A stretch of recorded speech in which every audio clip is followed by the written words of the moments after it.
dengan Lause Esther di sini. Adik-adik, kita hari ini mau ibadah online. Adik-adik tetap semangat ya. Kita bersukacita memuji nama Tuhan. Baik adik-adik, kita akan bernyanyi untuk Tuhan. Mari kita bernyanyi.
Kita bersatu dalam doa. Selamat pagi Bapa dalam surga. Terima kasih Tuhan untuk hari ini kami boleh ibadah online ya Bapa. Terima kasih untuk pemeliharaan Tuhan, karena sampai saat ini kami boleh sehat dan kami boleh memuji nama Tuhan. Terima kasih Bapa. Kami akan memulai ibadah kami. Sertai kami Tuhan. Lindungi kami ya Bapa. Buka hati dan pikiran kami agar kami boleh mendengarkan firman-Mu dan kami boleh memahaminya dan melakukannya dalam kehidupan kami sehari-hari. Terima kasih Bapa dalam surga. Dalam nama Tuhan Yesus kami berdoa dan mengucap syukur. Amin. Baik adik-adik, saatnya kita akan mendengarkan firman Tuhan. Disiapkan ya Alkitabnya. Tapi sebelumnya kita akan menyanyikan firman Tuhan ada di hatiku.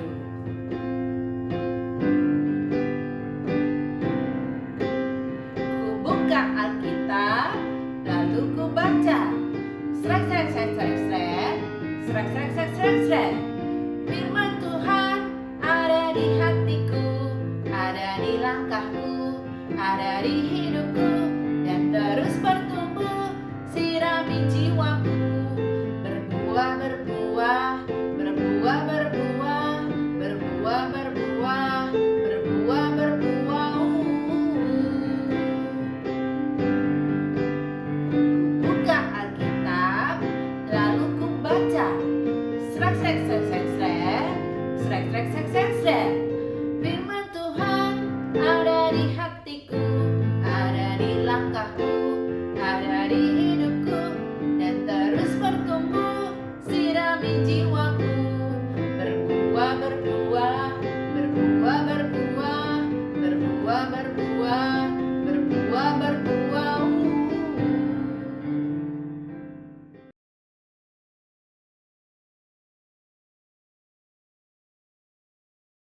Shalom adik-adik, ketemu lagi dengan Lause pada hari Minggu ini. Gimana kabar kalian semua? Sehat-sehat? Sebelum kita memulai firman Tuhan pada hari ini, mari kita bersama-sama berdoa. Tuhan Yesus, terima kasih Tuhan atas segala berkat dan perlindungan dari Engkau. Tuhan Yesus, kami hari ini mau mendengarkan firman-Mu. Tuhan, kiranya Engkau yang memberikan kami hikmat dan kebijaksanaan, agar kami mau mendengar, membuka telinga dan hati kami, juga pikiran kami Tuhan untuk menerima firman-Mu. Berkatilah Lause yang akan memberikan firman Tuhan, agar segala apa yang dikatakan oleh Lause berasal hanya dari Engkau. Terima kasih Tuhan Yesus, kami sudah berdoa dan mengucap syukur. Haleluya, amin. Hari ini Lause akan bercerita tentang seorang laki-laki yang sangat berani. Kira-kira siapa ya? Ada yang bisa tebak? Daniel? Bukan. Simon Petrus? Bukan juga. Kisah laki-laki pemberani ini dicatat dalam kitab Ester. Allah memakai laki-laki ini untuk menyelamatkan umatnya dari musuh yang jahat. Mari kita cari tahu lebih jauh mengenai Mordekai, hamba Allah yang berani. Pada zaman Ahasiweros, raja memerintahkan pegawainya untuk mencarikan seorang ratu baru baginya. Hal ini dikarenakan ratu sebelumnya, yaitu Ratu Wasti, tidak mau menuruti perintah raja, sehingga raja menjadi marah dan mencabut jabatan ratu dari Ratu Wasti.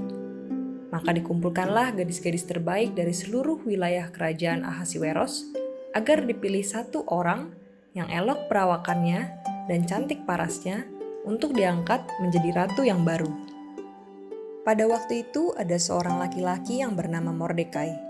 Ia adalah seorang Yahudi yang diangkut dari Yerusalem sebagai salah seorang buangan. Mordekai memiliki saudara bernama Ester yang dirawatnya seperti anaknya sendiri. Gadis itu cantik dan baik hatinya. Ester pun dibawa Mordekai ke dalam istana raja untuk diikutsertakan dalam pemilihan ratu.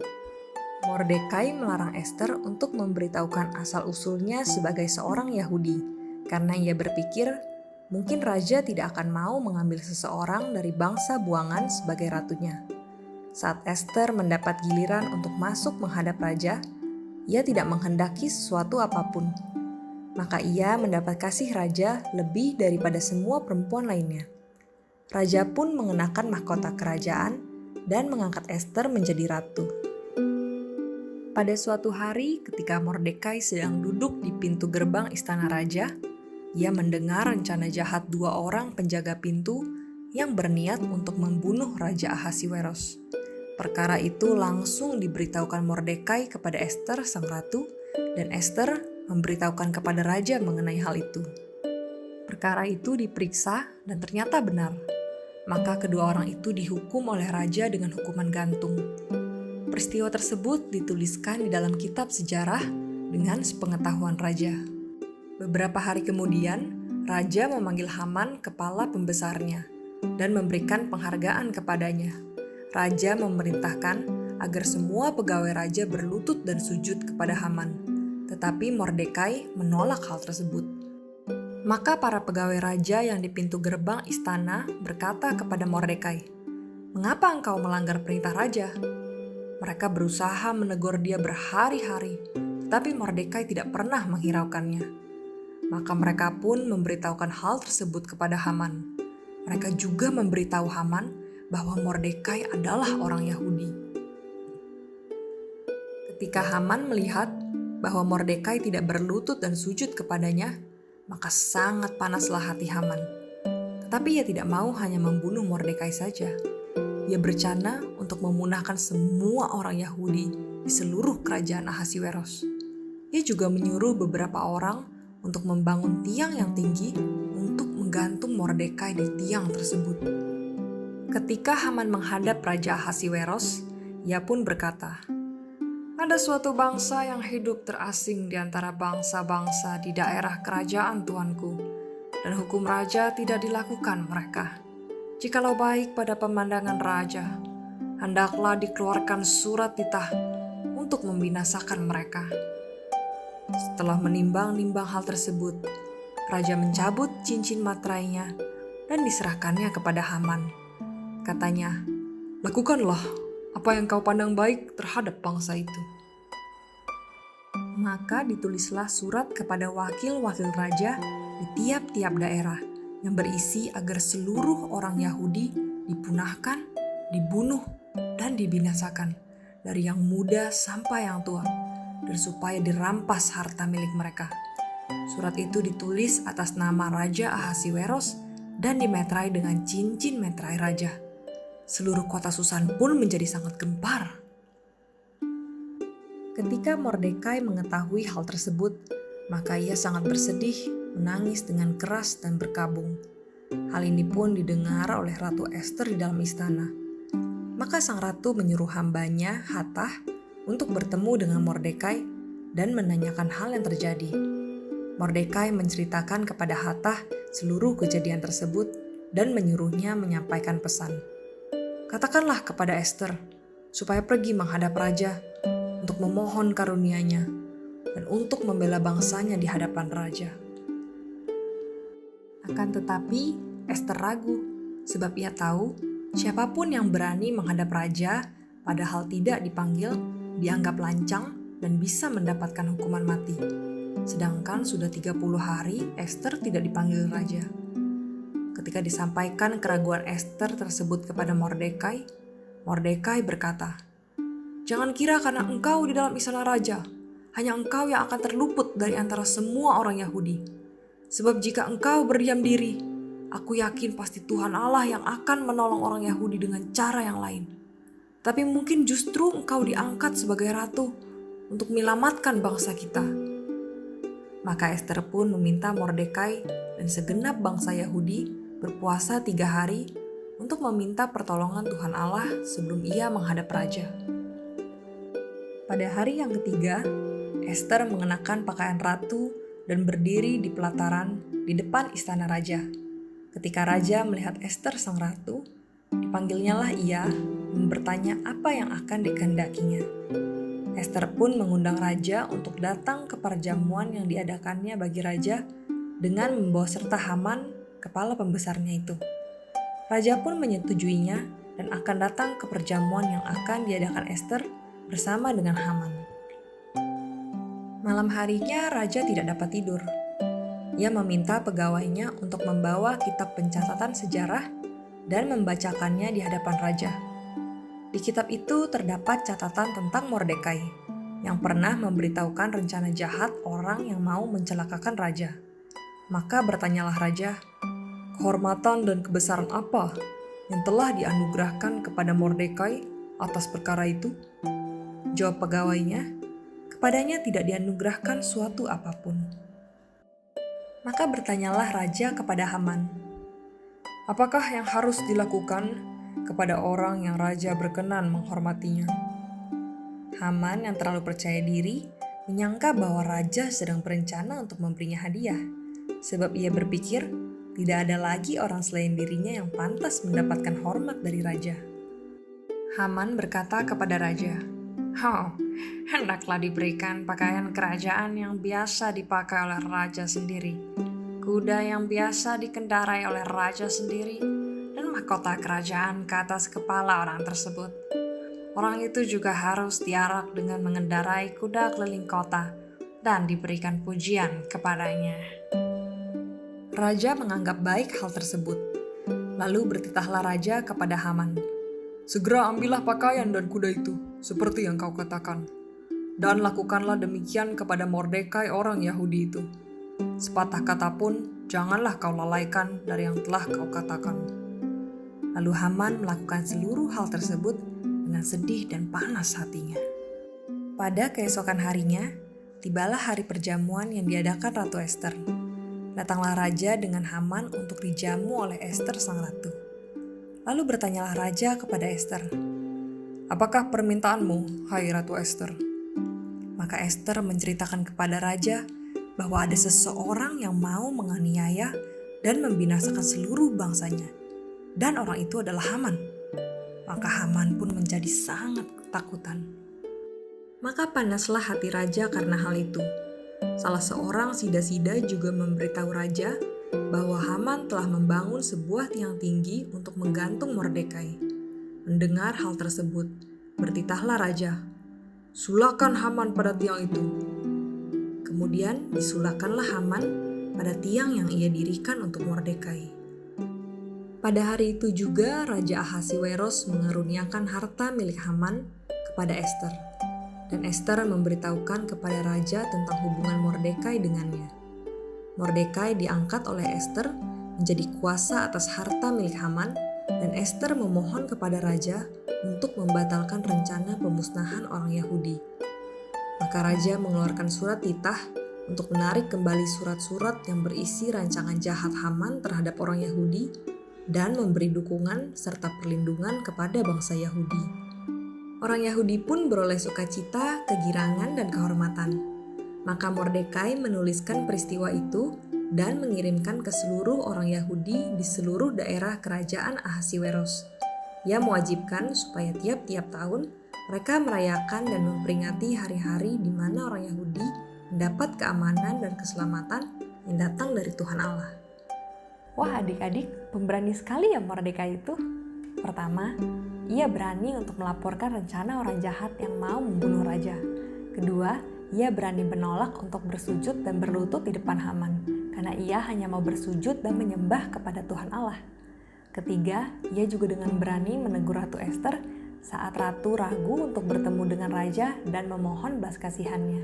Mordekai dengan yakin dan berani mengatakan bahwa Tuhan Allah pasti akan menyediakan jalan keluar bagi bangsa Israel sekiranya Ratu Ester waktu itu tidak mau membantu. Mordekai melakukan hal yang benar karena ia yakin Allah akan menepati janjinya untuk memelihara orang Israel. Adik-adik, apa sih sebenarnya keberanian itu? Menjadi berani bukan berarti sembarang berani. Misalnya, aku berani memanjat pohon sendiri, atau aku berani melawan kakakku. Bukan seperti itu ya. Menjadi berani seperti Mordekai adalah suatu keberanian yang benar. Dalam kehidupan sehari-hari, kita bisa dengan berani mengakui kesalahan kita dan meminta maaf saat kita berbuat salah. Atau dengan penuh kasih, kita berani untuk menegur teman kita yang menyontek. Kita juga harus dengan berani memberitakan firman Tuhan kepada orang-orang yang belum mengenal Yesus. Mari kita sama-sama membuka Alkitab kita dari Efesus 3 ayat 12. Adik-adik sudah dapat semua? Efesus 3 ayat 12, yuk kita sama-sama baca. 1, 2, 3. Di dalam Dia kita beroleh keberanian dan jalan masuk kepada Allah dengan penuh kepercayaan oleh iman kita kepadanya.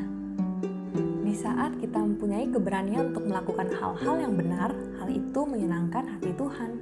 Kita percaya bahwa Tuhan Yesus akan selalu menjaga kita di setiap situasi, dan kita yakin bahwa Tuhan Allah yang akan mengendalikan hidup kita untuk kebaikan kita. Yuk adik-adik, mari kita tutup firman Tuhan hari ini dengan berdoa bersama-sama. Tuhan Yesus, terima kasih Tuhan atas firman-Mu yang indah pada hari ini. Berikan kami Tuhan keberanian untuk selalu melakukan hal-hal yang benar, terutama untuk memberitakan firman-Mu di tengah orang-orang yang belum percaya kepada Engkau. Kami yakin dan percaya Tuhan, ketika kami dengan berani melakukan hal-hal yang benar, Tuhan Yesus yang akan pelihara dan jaga kami selalu. Tuhan, sebentar kami akan melanjutkan aktivitas-aktivitas kami sehari-hari, kiranya Bapa yang terus menjaga kami dan keluarga kami di rumah. Terima kasih Tuhan Yesus, di dalam nama Tuhan Yesus kami sudah berdoa dan mengucap syukur. Amin. Demikianlah firman Tuhan pada hari ini. Adik-adik, stay safe, stay healthy, stay home, dan Tuhan Yesus memberkati selalu ya. Bye.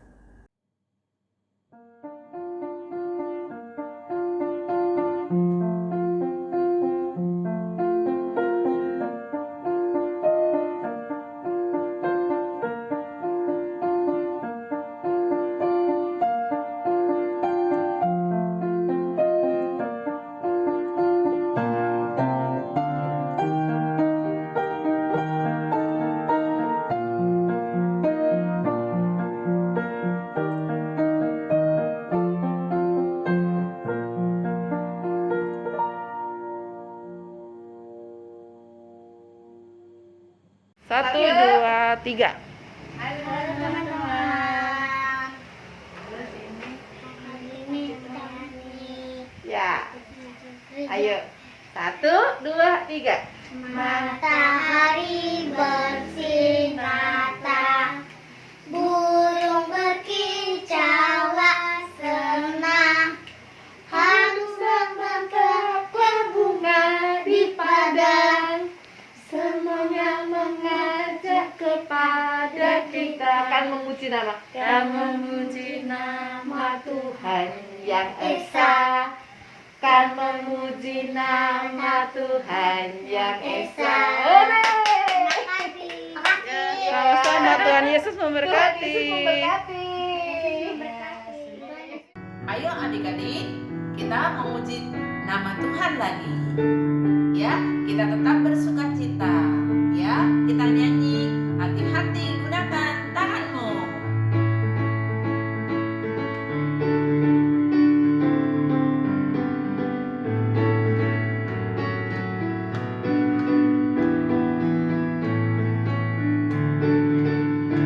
Hati-hati gunakan tanganmu.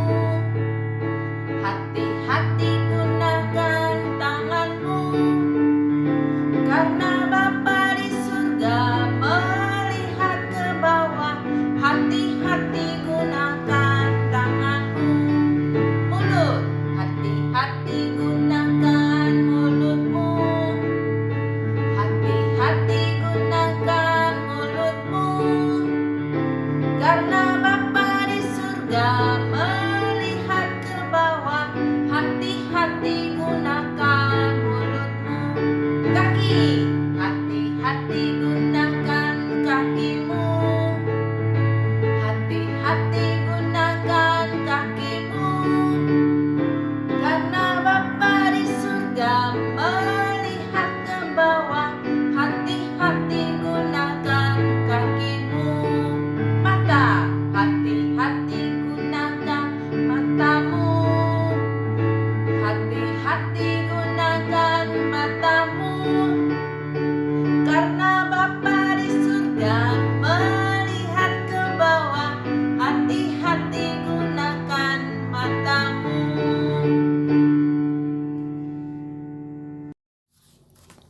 Mari adik-adik kita bersatu dalam doa. Bapa dalam surga, terima kasih Tuhan.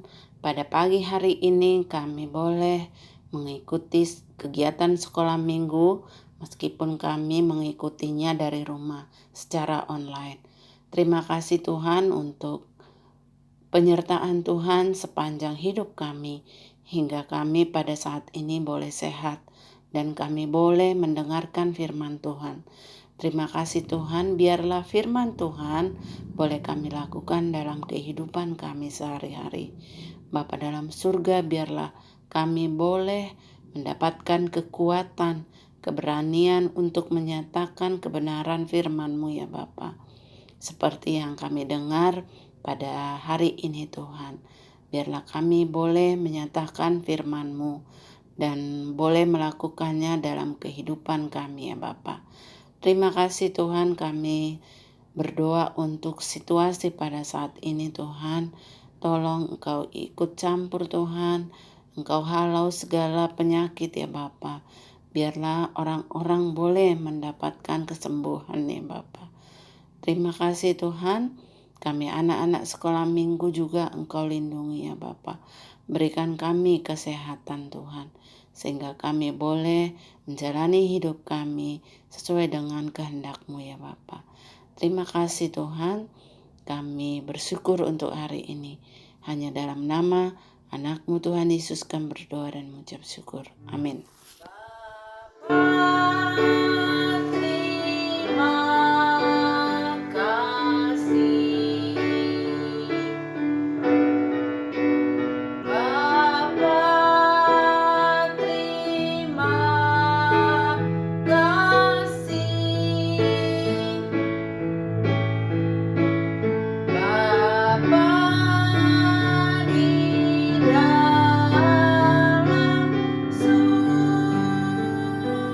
Surga